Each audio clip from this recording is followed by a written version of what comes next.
Hello दोस्तों, नमस्कार। मैं रोहित कुमार बिंद्रा, आप सभी का बहुत बहुत स्वागत है हमारे और आपके यूट्यूब चैनल वाईफाई मनोरंजन स्टडी में।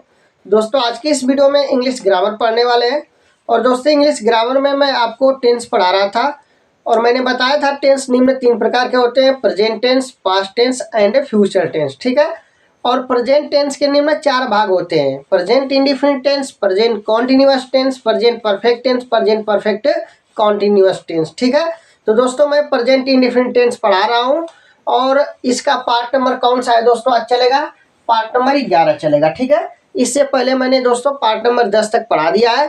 प्लेलिस्ट मैंने बनाया है।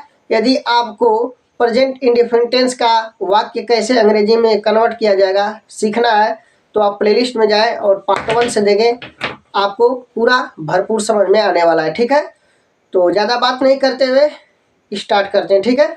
और दोस्तों, आज की इस वीडियो में प्रेजेंट इंडिफिनिट टेंस के इंट्रोगेटिव सेंटेंस का कुछ उदाहरण को हम लोग देखने वाले हैं। ठीक है। आज की इस वीडियो में ये भी देखेंगे कि इंट्रोगेटिव सेंटेंस का जो रूल पहला होता है अर्थात प्रथम नियम, तो उसका सूत्र क्या होता है। ठीक है। तो इसमें 2 रूल पढ़ना है। जब प्रश्नवाचक वाक्य, ठीक है, शुरू से, जब प्रश्नवाचक वाक्य क्या हो, क्या से शुरू हो। ठीक है।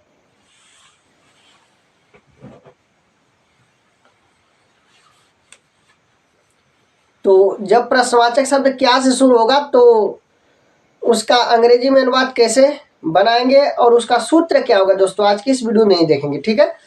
तो यहाँ पर आप देख सकते हैं हेडिंग मैंने लगाया प्रेजेंट इंडिफिनिट टेंस इंट्रोगेटिव प्रश्नवाचक वाक्य। ठीक है। तो यहाँ से पढ़ने वाले हैं क्या उदाहरण। तो सबसे पहले रूल नंबर पहला, हालांकि मैं बता दिया था। ठीक है। रूल नंबर फर्स्ट, तो इसका मैं एक और वीडियो बनाया हूँ जिसमें मैंने रूल नंबर पहला लिखवा दिया है। ठीक है। इंट्रोगेटिव सेंटेंस का रूल नंबर पहला क्या है? जब प्रश्नवाचक शब्द क्या से स्टार्ट होता है तो उसके लिए फार्मूला क्या होता है? जब प्रश्नवाचक शब्द क्या होगा, क्या से स्टार्ट होगा, क्या से स्टार्ट होगा। ठीक है। स्टार्ट, याद रखिएगा, स्टार्ट होगा। ठीक, शुरू में ही क्या आएगा तो उसका सूत्र क्या होता है मैं आपके बताया था। ठीक है। फिलहाल मैं उदाहरण बताने वाला हूँ, लेकिन इसका फार्मूला क्या होता है उसे लिखवा कर ही आपको उदाहरण समझाऊंगा। ठीक है। तो इसके लिए सूत्र क्या होता है बता देता हूँ आपके। सूत्र सबसे पहले सहायक क्रिया स्टार्ट करते हैं, डू या डज। ठीक है। जब प्रश्नवाचक शब्द किसी भी वाक्य में पहले आ जाए, किसी भी वाक्य में प्रश्नवाचक शब्द जो है वह पहले आ जाए। प्रश्नवाचक शब्द क्या होता है, मैंने 5-7 प्रश्नवाचक शब्द मैंने लिखवाया है। ठीक है।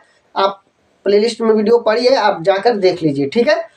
तो डू या डज पहले लिखेंगे सहायक क्रिया, इसके बाद क्या लिखते हैं प्लस कर्ता, इसके बाद किसका नंबर आता है कर्ता का। ठीक है। सहायक क्रिया कर्ता, फिर इसके बाद आता है मुख्य क्रिया का। ठीक है। मुख्य क्रिया, मुख्य क्रिया। ठीक है। मुख्य क्रिया धन कर्म, धन क्या होता है अन्य बातें, अन्य बातें। प्लस यहाँ पर क्या लिखेंगे क्वेश्चन मार्क। क्वेश्चन मार्क हमेशा लिखना है, ये ध्यान रहे। ठीक है।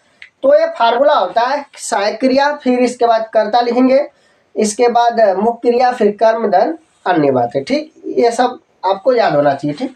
तो उदाहरण लेते हैं, उदाहरण नंबर पहला। ठीक है। इसमें भी कुछ उदाहरण देख लेते हैं, हालांकि मैंने उदाहरण पढ़ाया है फिर भी मैं इसमें पढ़ा दूं ताकि आपके क्लियर पूरा हो जाए। ठीक है। तो उदाहरण नंबर फर्स्ट लेते हैं, ध्यान दीजिएगा। उदाहरण नंबर पहला आप लिखेंगे क्या कमला, ठीक है, क्या कमला मधुर मधुर गीत, ठीक है, मधुर गीत गाती है। क्या कमला मधुर गीत गाती है? कोई दिक्कत नहीं, मैं आपके बता देता हूँ क्या कमला मधुर गीत गाती है। ठीक है। तो यहाँ पर क्या से शुरू है तो क्या का मीनिंग नहीं लिखेंगे, मैंने बताया क्या का मीनिंग नहीं लिखेंगे, डायरेक्ट हम सहायक क्रिया से स्टार्ट करेंगे। तो अपने पास कितनी सहायक क्रिया, अपने पास 2 सहायक क्रिया डू और डज। तो हम कर्ता के अनुसार सहायक क्रिया का प्रयोग करेंगे। यदि कर्ता क्या है एक वचन है तो डज का प्रयोग करेंगे। ठीक है। बहुवचन कर्ता होगा तो डू का प्रयोग करेंगे। लेकिन इस वाक्य में कमला क्या एक वचन इसलिए डज का, तो यहाँ पर आपको लिखना है डज ठीक है, डज, ध्यान दीजिएगा, डज हो गया। इसके बाद कर्ता नंबर आता है कमला, तो कमला की स्पेलिंग आप लिखेंगे KAMALA, कमला, ठीक है। इसके बाद क्या आता है मुख्य क्रिया, मुख्य क्रिया का नंबर आता है तो इस वाक्य में लास्ट में मिलता है, ठीक है। तो मुख्य क्रिया का वही सिंग, ठीक है। मधुर गीत गाती है स्वीट सॉन्ग, ठीक है, स्वीट सॉन्ग, और क्वेश्चन मार्क आपको लगाना है, ठीक है। मधुर गीत का अंग्रेजी क्या होगा, स्वीट सॉन्ग। क्या कमला मधुर गीत गाती है, इसको अंग्रेजी में आप क्या बताएंगे, does Kamala sing sweet song. समझ में आया, यस सर, समझ में आ गया, ठीक है। चलिए तो आप लेते हैं उदाहरण नंबर कौन सा, दूसरा, ध्यान से देखना, आपके उदाहरण नंबर दूसरा लेते हैं, ठीक है। तो उदाहरण नंबर दूसरा क्या कर रहा है, ध्यान से देखिएगा। क्या लड़का, लिखेंगे वाक्य, क्या लड़का, ठीक है, क्या लड़का अपने घर, ठीक है, अपने घर जाता है। तो ये भी वाक्य क्या है, प्रेजेंट इंडेफिनिट टेंस का इंट्रोगेटिव सेंटेंस है। क्या से शुरू है, तो क्या की मीनिंग आपके नहीं लिखना है, क्या की मीनिंग आपके नहीं लिखना है, ठीक है। क्या लड़का अपने घर जाता है, तो ये वाला फार्मूला लगेगा। तो फार्मूला क्या करता है, सबसे पहले सहायक क्रिया स्टार्ट करना है, तो भाई सहायक क्रिया कर्ता के अनुसार लगता है, तो लड़का एक वचन है, तो यहाँ पर क्या लगेगा, डज, क्या लगेगा, डज। इसके बाद नंबर किसका होता है, कर्ता का, तो लड़का है, तो लड़का की अंग्रेजी क्या लिखेंगे आप लिखेंगे यहाँ से द बॉय, क्या लिखेंगे, द बॉय, ठीक है, the boy, does the boy. इसके बाद जाना, गो टू, अपने घर है, तो मेरे भाई याद रखना अपने घर है, तो यहाँ पर मैं आपको बताऊंगा कि अपने के लिए अंग्रेजी क्या लिखेंगे। आपने लिखा does the boy go to, लड़का है इसलिए, पुरुष है इसलिए अपना की अंग्रेजी हिज लिखेंगे, क्या लिखेंगे, हिज होम, हिज होम, ठीक है। ये कंप्लीट हो गया, यानी आप बोलेंगे क्या लड़का अपने घर जाता है, does the boy go to his home. Clear हुआ ना, तो इसे नोट कर लीजिएगा। तो इसी प्रकार का वाक्य ऐसे ही बनेगा, ठीक है। चलिए आप एक दो उदाहरण और आपके बता देते हैं ताकि क्लियर हो जाए, ठीक है। तो भाई प्रश्नवाचक शब्द शुरू में ही आएगा, प्रश्नवाचक शब्द क्या है, यहाँ पर क्या है, प्रश्नवाचक शब्द शुरू में आया तो इसकी अंग्रेजी नहीं लिखते हैं, इतनी बात आपको क्या करना है, ध्यान रखना है, ठीक है।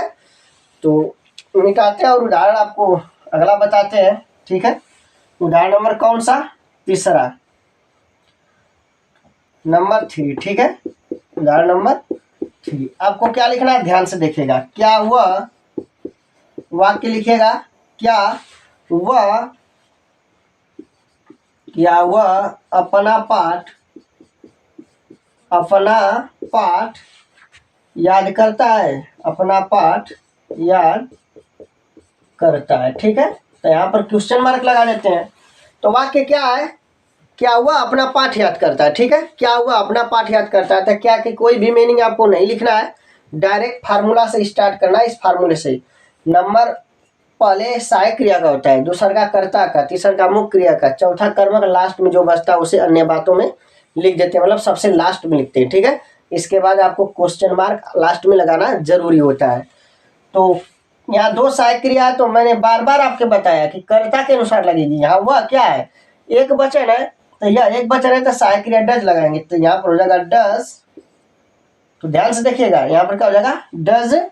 इसके बाद नंबर किसका आता है, कर्ता का, तो कौन सा इसमें करता है, वह, तो वह की अंग्रेजी क्या होती है, ही होती है, डज ही, ठीक है। ध्यान दीजिएगा, याद करना का लर्न होता है, LEARN, लर्न माने क्या होता है, याद करना। और एक बात आपको याद रखना है, यहाँ पर अपना पाठ है, तो अपना की अंग्रेजी कर्ता के अनुसार लिखी जाती है। यहाँ पर वह है तो ही के लिए अपना की अंग्रेजी के मैंने बताया हिज होती है, क्या होती है, हिज। तो ही के लिए अपना की अंग्रेजी क्या होती है, हिज, याद रखना, ठीक है। तो डज ही लर्न हिज अपना पाठ लेसन, LESSON, ठीक है। तो उम्मीद है कि समझ में आपके आ गया होगा। तो ये भी नोट कर लीजिएगा उदाहरण, ठीक है। क्या वो अपना पाठ याद करता है, इसकी अंग्रेजी बनेगी does he learn his lesson, ठीक है। अब आते हैं उदाहरण नंबर कौन सा, उदाहरण नंबर लेते हैं 4, तो यहाँ पर 4 नंबर डाल लेते हैं भाई, ठीक है। क्या वे, लिखिएगा उदाहरण एक और, क्या